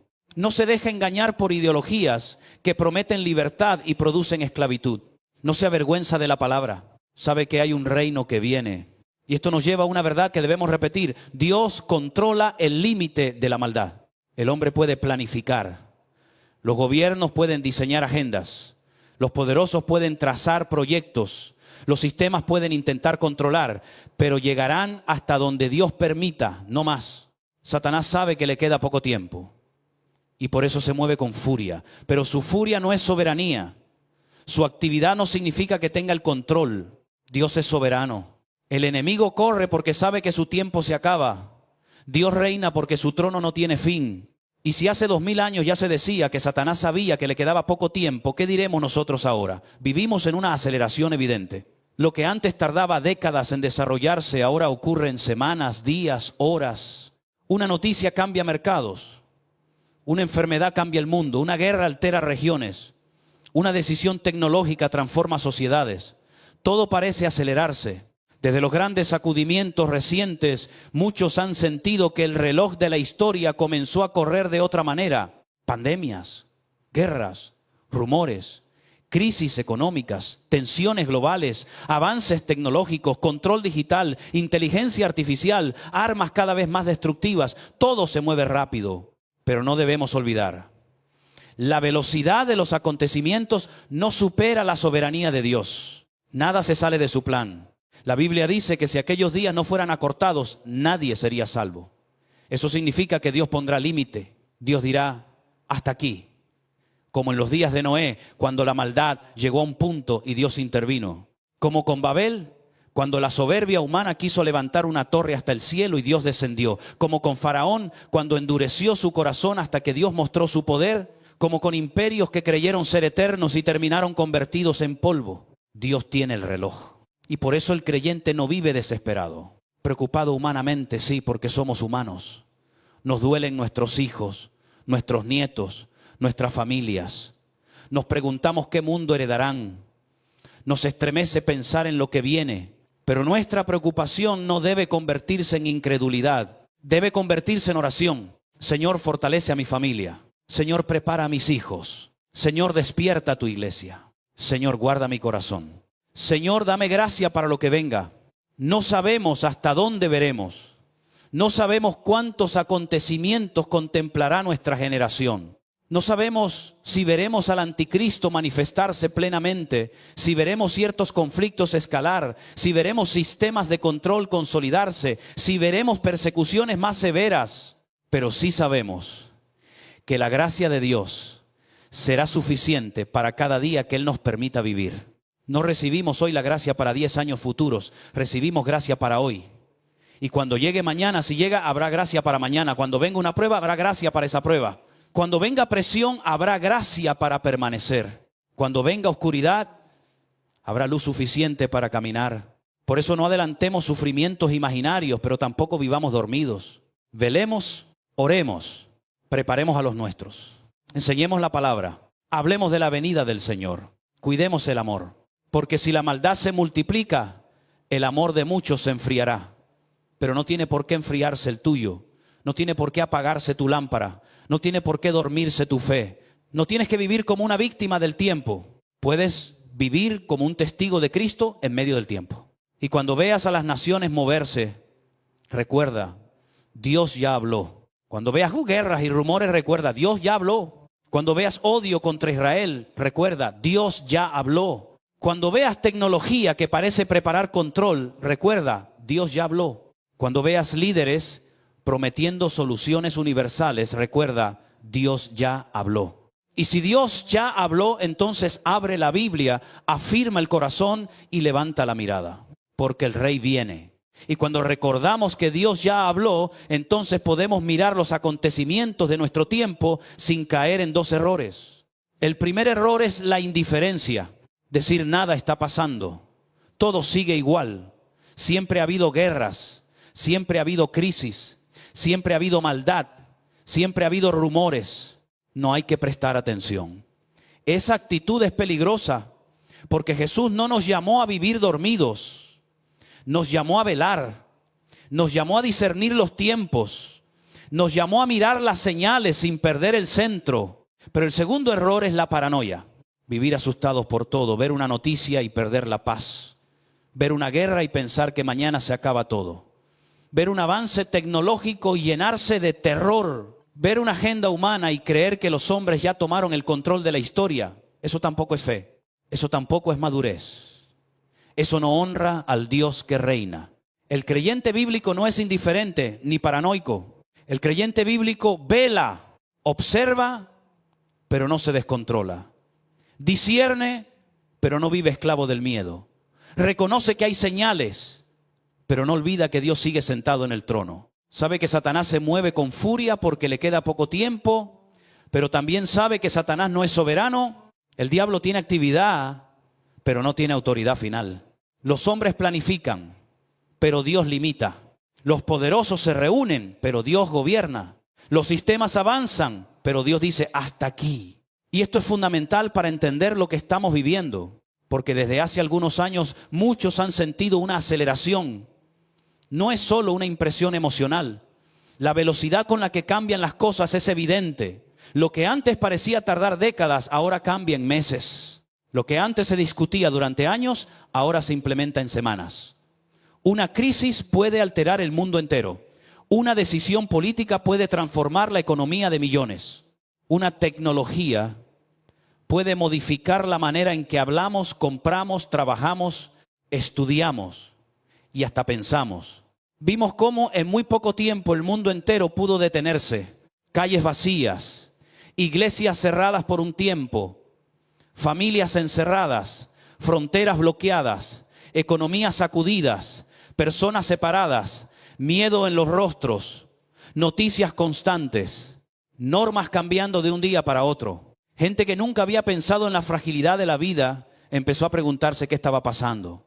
Y aunque el tiempo pasó, no deberíamos olvidar lo que aprendimos, porque aquella sacudida reveló muchas cosas.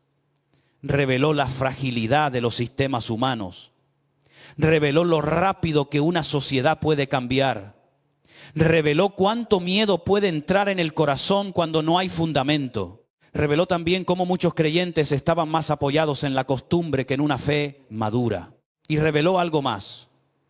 El mundo puede ser conducido a nuevas formas de control en muy poco tiempo. No digo esto para alimentar teorías.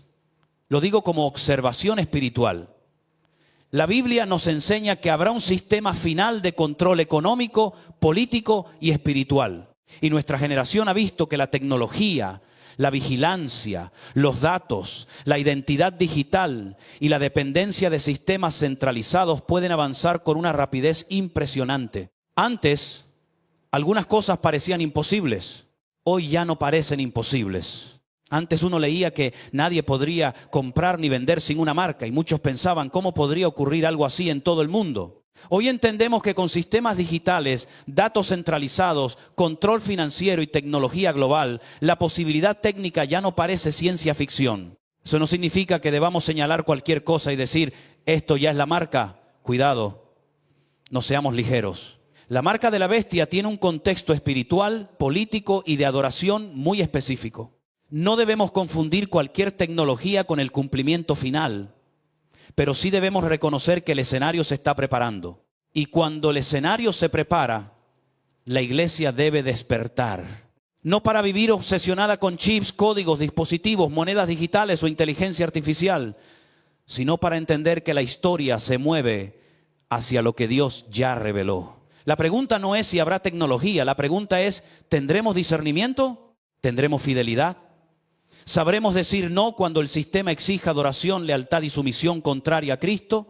Porque el problema final no será solo comprar o vender. El problema final será adorar. La economía será un instrumento, la política será un instrumento, la tecnología será un instrumento, pero el centro será la lealtad espiritual. ¿A quién perteneces? ¿A quién obedeces? ¿De quién es tu conciencia? ¿Del Cordero o de la bestia? ¿De Cristo o del sistema? Y esa pregunta se entrena hoy. Si hoy no puedo decir no al pecado pequeño, ¿cómo diré no a una presión mayor? Si hoy cambio mi convicción por aceptación social, ¿cómo resistiré cuando la presión sea más fuerte? Si hoy me avergüenzo de Cristo en ambientes cómodos ¿Qué haré cuando confesar su nombre tenga costo? Si hoy no alimento mi fe, ¿cómo resistirá mi fe mañana? Por eso los últimos tiempos no se preparan con curiosidad, sino con obediencia. Se preparan leyendo la palabra, se preparan orando, se preparan enseñando a los hijos, se preparan fortaleciendo el carácter, se preparan aprendiendo a depender de Dios y no del sistema, se preparan dejando la tibieza, se preparan amando a Cristo por encima de la comodidad. También escuchamos hablar de agendas humanas, fechas, planes globales, objetivos internacionales, declaraciones sobre economía, clima, población, tecnología, salud, educación, identidad, control, gobernanza mundial. Y algunos creyentes se asustan tanto que casi creen que una agenda humana tiene más poder que Dios. No, los hombres pueden proponer, Dios dispone, los hombres pueden escribir documentos, Dios escribe la historia. Los hombres pueden trazar objetivos, Dios marca límites. Los hombres pueden decir, para tal año haremos esto. Pero Dios puede decir en una hora, necio, esta noche vienen a pedir tu alma. No se trata de burlarnos de los planes humanos. Hay que observarlos, analizarlos, discernirlos. Pero no debemos olvidar que ninguna agenda llega más lejos de lo que Dios permita. La historia no es un caballo desbocado, no es un accidente sin control, no es una máquina en manos de élites humanas. Dios gobierna por encima de reyes, gobiernos, organismos, sistemas y poderes invisibles. Nabucodonosor pensó que su imperio era invencible, Babilonia cayó, Faraón pensó que podía retener al pueblo de Dios, Dios abrió el mar. Hitler quiso levantar un imperio que durara 1000 años, terminó en ruina. Los hombres se levantan, hacen ruido, amenazan, firman decretos, declaran planes, levantan torres, construyen sistemas, pero todos terminan chocando con la misma realidad. Dios es Dios y el hombre es polvo. Esto debe darnos descanso. No descanso para dormirnos, sino descanso para no perder la paz. Porque el creyente que sabe que Dios gobierna no se deja hipnotizar por el miedo. Puede mirar agendas humanas y decir, sí, esto es serio.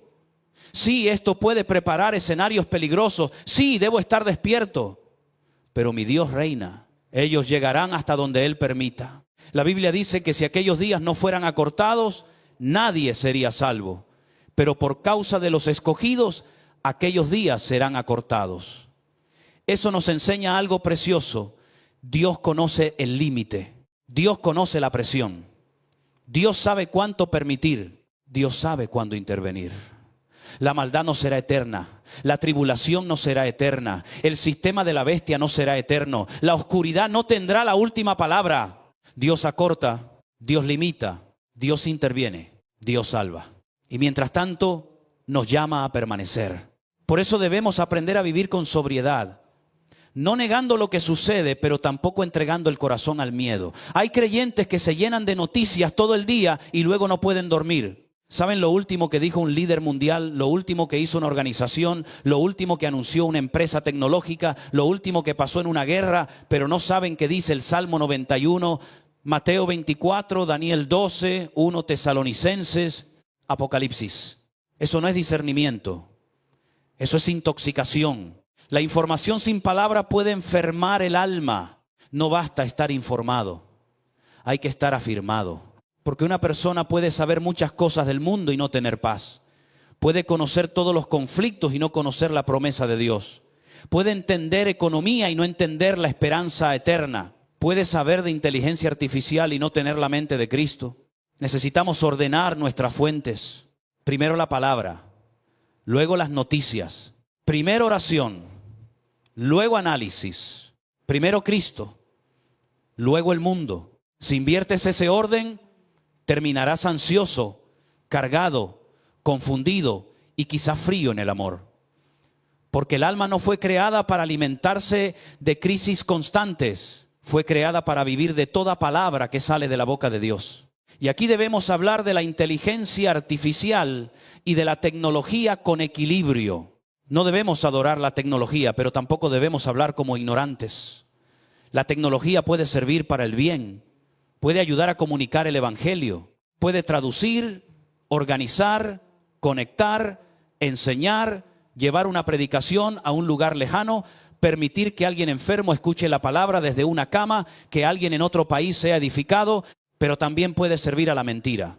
Puede falsificar voces, crear imágenes engañosas, manipular emociones, vigilar conductas, predecir decisiones, centralizar información, crear ídolos digitales, fabricar una apariencia de sabiduría sin Dios. Y una generación sin discernimiento puede terminar preguntándole a una máquina lo que debería buscar en la palabra, entregando su conciencia a sistemas creados por hombres. Dios creó al hombre a su imagen y semejanza. Pero el hombre caído quiere crear un Dios a su imagen y semejanza. Ahí está la tragedia. El hombre no quiere inclinarse ante el Creador, pero sí quiere fabricar algo que parezca omnisciente, que responda preguntas, que guíe decisiones, que apruebe deseos, que elimine culpa, que reorganice la realidad según la voluntad humana. Y si el corazón no está sometido a Cristo, cualquier avance puede convertirse en ídolo. La idolatría de los últimos tiempos quizá no siempre tendrá forma de estatua antigua. Puede tener forma de sistema, pantalla, avatar, imagen, ideología, inteligencia artificial, líder global o promesa de salvación humana. Cambia el envoltorio, pero el pecado es el mismo. La criatura quiere vivir sin el Creador. Por eso debemos enseñar a la iglesia a usar herramientas sin ser usados por ellas. Usar Internet para predicar, pero no ser dominados por Internet. Usar tecnología para servir, pero no entregar la mente. Usar recursos modernos, pero permanecer anclados en verdades eternas. No todo lo nuevo es malo, pero tampoco todo lo nuevo es inocente. El creyente maduro pregunta, ¿esto me acerca a Cristo o me distrae de Él? ¿Esto sirve al evangelio o alimenta mi carne? ¿Esto me ayuda a obedecer o me esclaviza? ¿Esto fortalece mi familia o la fragmenta?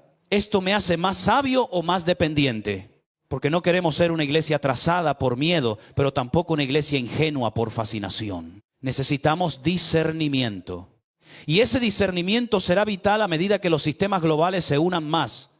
Economía, salud, identidad, información, educación, seguridad, tecnología, todo apunta a interconexión. Y en sí mismo que las cosas estén conectadas no es pecado.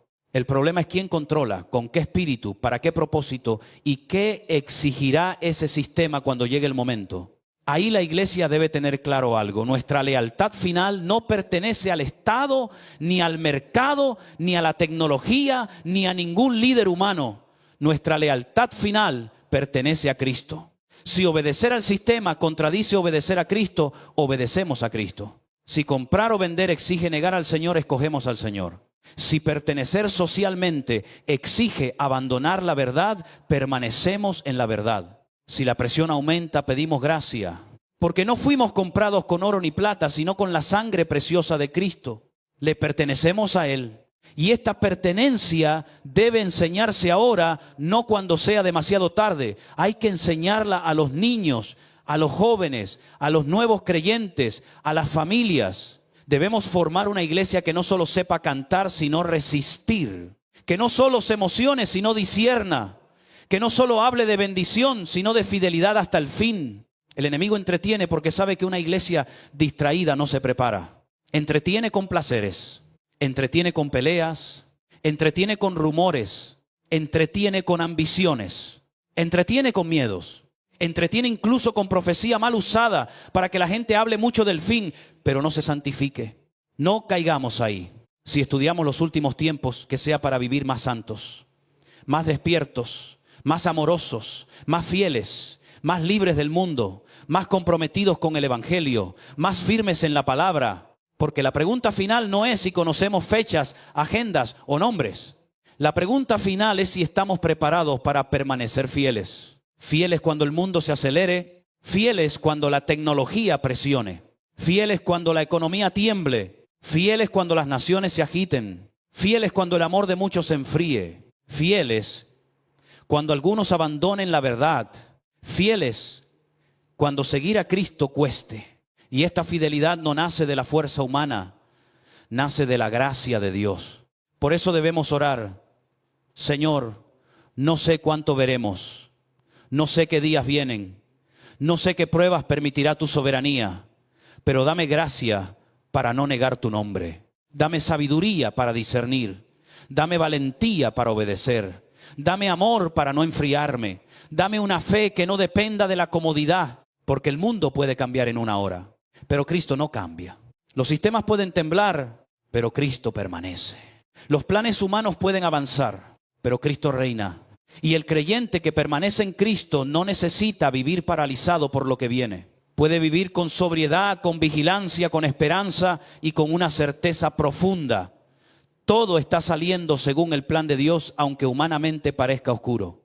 Y si Cristo no cambia, entonces nuestra vida tampoco debe ser gobernada por la ansiedad de los tiempos, sino por la voluntad de Dios. Porque hablar de los últimos tiempos no significa abandonar las decisiones diarias. No significa dejar de trabajar, dejar de estudiar, dejar de formar una familia, dejar de amar, dejar de servir, dejar de pensar en el futuro. Al contrario, cuanto más cerca creemos que está la venida del Señor, más seriamente debemos vivir cada decisión. La esperanza de Cristo no nos vuelve irresponsables, nos vuelve más conscientes. Si el Rey viene, entonces mi vida importa, mi tiempo importa, mis relaciones importan, mi santidad importa, mi manera de amar importa, mis decisiones importan, la persona con la que camino importa, la familia que formo importa, el consejo que recibo importa. Todo debe estar bajo el señorío de Cristo. Por eso, aunque parezca que cambiamos de tema, en realidad no lo cambiamos. Cuando hablamos del amor en los últimos tiempos, también debemos hablar de las relaciones, del noviazgo, del matrimonio, de cómo un joven o una joven debe discernir si una persona conviene o no conviene para su vida. Porque si el amor de muchos se enfriará, necesitamos aprender a amar bíblicamente. No como el mundo ama, no como las redes enseñan, no como la cultura propone, no como la carne desea, sino como Dios enseña. Y aquí hay una pregunta que muchos jóvenes se hacen. ¿Cómo sé si esa persona es de Dios para mi vida? Es una pregunta importante. No es un juego, no es una curiosidad romántica, no es un tema superficial, porque una mala decisión sentimental puede marcar años de dolor y una decisión guiada por Dios puede convertirse en una bendición para toda una vida.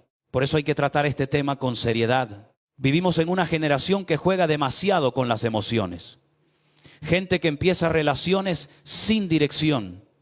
Gente que abre el corazón sin oración. Gente que se entrega afectivamente sin pensar en consecuencias.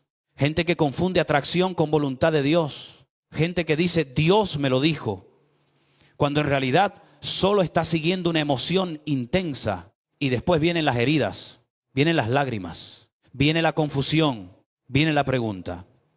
¿Por qué Dios permitió esto? Pero muchas veces Dios no lo dirigió. Nosotros corrimos, nosotros no esperamos, nosotros no pedimos consejo, nosotros ignoramos, nosotros quisimos que Dios bendijera lo que nunca consultamos seriamente con Él. Por eso, antes de preguntar si alguien es de Dios para tu vida, pregúntate si tú estás buscando de verdad la voluntad de Dios. Porque hay personas que no quieren la voluntad de Dios, quieren que Dios apruebe la voluntad de ellas. Ya decidieron, ya se enamoraron, ya se imaginaron la historia, ya hicieron planes en la mente. Y luego vienen a orar, pero no para escuchar, sino para que Dios confirme lo que el corazón ya decidió. Eso no es buscar dirección, eso es pedirle a Dios que firme un documento que nosotros ya escribimos. El creyente maduro ora de otra manera. Señor, si esto viene de ti, confírmalo con paz, con verdad, con consejo, con fruto, con tiempo. Pero si no viene de ti, aunque me duela, ciérralo. No quiero lo que me gusta si me aparta de tu propósito. No quiero lo que me atrae si destruye mi vida espiritual. No quiero una relación que me robe el amor por Cristo. Esa oración requiere rendición. Y muchos no quieren rendirse en el amor. Quieren rendirse en algunas áreas, pero no en esta. Dicen, Señor, puedes tocar mi ministerio, mi trabajo, mi servicio, mis planes, pero esta persona no. Y precisamente ahí es donde se revela si Cristo es Señor o solo consejero ocasional. Dios se interesa por todos los detalles de nuestra vida. No hay un área que quede fuera de su cuidado. Él no gobierna solamente el culto del domingo. Gobierna el corazón, los afectos, las decisiones, la casa, el futuro, el matrimonio, los hijos, la familia que se formará. Y si Dios sabe cuántos cabellos hay en nuestra cabeza, ¿cómo no va a importarle con quién uniremos nuestra vida? Mira a Adán. Adán estaba solo. Dios lo vio. Dios dijo que no era bueno que el hombre estuviera solo. Pero Adán no salió desesperado buscando entre los animales a ver quién podía servirle de compañía. Dios trató con él. Dios lo hizo dormir. Y mientras Adán no opinaba, Dios preparó la ayuda idónea.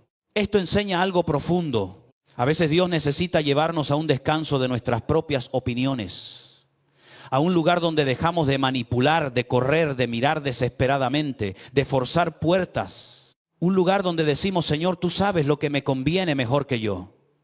Tú sabes quién puede caminar conmigo. Tú sabes quién será ayuda y no tropiezo. Tú sabes lo que yo no veo. Y Dios no se equivoca. El problema es que nosotros muchas veces queremos ayudar a Dios. Y cuando queremos ayudar a Dios, terminamos complicando la vida. Vemos a alguien que nos atrae y pensamos, tiene que ser. Pero la atracción no es suficiente. Que alguien te guste no significa que sea la persona correcta. Que alguien te emocione no significa que camine en el mismo propósito. Que alguien te parezca hermoso o hermosa no significa que tenga temor de Dios. La apariencia atrae, pero el carácter sostiene. La emoción inicia, pero la madurez permanece. La belleza impresiona, pero la piedad edifica.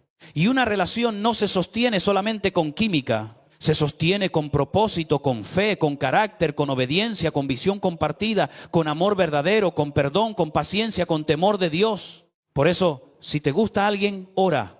No juegues, ora. No te lances de cabeza, ora. No abras el corazón sin dirección, ora. No confundas deseo con revelación, ora. Y además de orar, observa qué llama a esa persona. ¿Qué busca? ¿Qué lugar ocupa Cristo en su vida? ¿Cómo habla cuando está molesta? ¿Cómo trata a sus padres? ¿Cómo maneja el dinero? ¿Cómo responde a la corrección? ¿Tiene hambre por la palabra? ¿Sirve al Señor o solo tiene lenguaje cristiano? ¿Quiere agradar a Dios o solo parecer espiritual delante de ti? Porque en una relación no solo te casas con una cara bonita, te unes a una vida, a una historia, a un carácter, a hábitos, a prioridades, a una manera de ver a Dios, a una forma de enfrentar los problemas. Y si tú quieres servir al Señor, pero esa persona no, tarde o temprano habrá conflicto. Si tú quieres caminar en santidad, pero esa persona juega con el pecado, habrá dolor. Si tú quieres formar una familia para Cristo, pero esa persona vive para sí misma, habrá tensión. Si tú quieres obedecer la palabra, pero esa persona desprecia la Escritura, no digas después que no hubo señales. La Biblia dice que no nos unamos en yugo desigual con los incrédulos. Y esto no es una prohibición cruel, es protección.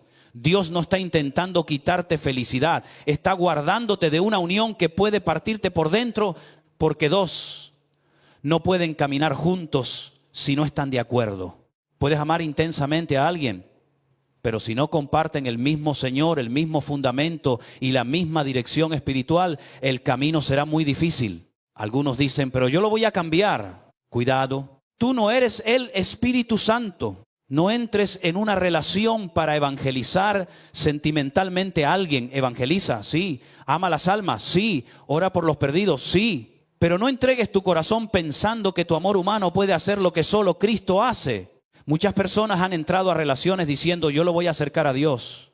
Y terminaron siendo ellas arrastradas lejos de Dios. No juegues con eso. El corazón no es un juguete. El matrimonio no es un experimento. El noviazgo cristiano no debería ser una prueba carnal para ver si funciona. Debe ser un camino serio, con propósito, con pureza, con consejo, con oración, con claridad. Por eso la Escritura dice que en la multitud de consejeros hay sabiduría. Pide consejo, no a cualquiera, no al amigo que solo te dirá lo que quieres escuchar. No a la amiga que alimenta tu ilusión aunque vea peligro. Busca personas maduras, pastores fieles, padres creyentes si los tienes. Hermanos, con temor de Dios. Gente que pueda mirar sin estar cegada por tus emociones. El enamorado muchas veces no ve, o ve, pero justifica. Ve señales y dice, bueno, eso cambiará. Ve inmadurez y dice, con el tiempo mejorará. Ve falta de compromiso con Dios y dice, cuando estemos juntos se animará. Ve carácter difícil y dice, pero me ama. Cuidado. El amor verdadero no cierra los ojos a la verdad. El amor verdadero no niega la realidad. El amor verdadero no llama voluntad de Dios a lo que Dios ya está mostrando que puede destruirte. A veces el consejo duele. A veces alguien te dirá, no te conviene. Y tu corazón se resistirá. Dirás, no entienden, no saben lo que siento, no conocen lo que vivimos. Pero quizá Dios está usando esa voz para protegerte. No desprecies el consejo solo porque no confirma tu deseo. Es mejor llorar una semana que llorar toda la vida. Esta frase puede sonar fuerte más, pero es verdad. Hay lágrimas que sanan porque obedeciste a tiempo. Y hay lágrimas que se prolongan años porque desobedeciste señales claras. Mejor sufrir el dolor de soltar algo que no era de Dios que cargar toda una vida con las consecuencias de una decisión tomada por impulso. Lo que Dios tiene para ti, nadie te lo quitará. No necesitas competir, no necesitas desesperarte, no necesitas manipular, no necesitas perseguir a nadie, no necesitas vivir con miedo de que si no corres perderás la bendición. Si Dios tiene algo para tu vida, Él sabe guardarlo, Él sabe traerlo en su tiempo. Él sabe abrir la puerta correcta. Él sabe cerrar la puerta equivocada. La fe también espera. Esperar no es pasividad. Es confianza. Es obediencia mientras Dios trabaja. Es cuidar tu corazón mientras llega el tiempo. Es prepararte para ser la persona correcta. No solo pedir encontrar a la persona correcta. Muchos oran, Señor, dame a alguien de Dios, pero no se preguntan, ¿estoy yo caminando como alguien de Dios? Quieres una persona madura, pero tú no quieres madurar. Quieres a alguien fiel, pero tú no eres constante. Quieres a alguien espiritual, pero tú no oras. Quieres a alguien que ame la palabra, pero tú no la lees. Quieres a alguien que sirva al Señor, pero tú vives centrado en ti. Antes de pedir una persona correcta, pídele al Señor que forme tu carácter. Porque una bendición recibida por una persona inmadura puede terminar siendo maltratada. Dios no solo prepara lo que tiene para ti, también quiere prepararte a ti para recibirlo bien. Y esto no aplica solo a jóvenes, aplica a todos. Solteros, viudos, divorciados, personas heridas, personas que desean volver a formar una familia, personas que tienen miedo a quedarse solas. No tomes decisiones desde el miedo. No aceptes cualquier compañía solo porque la soledad pesa. No llames amor a la necesidad de no estar.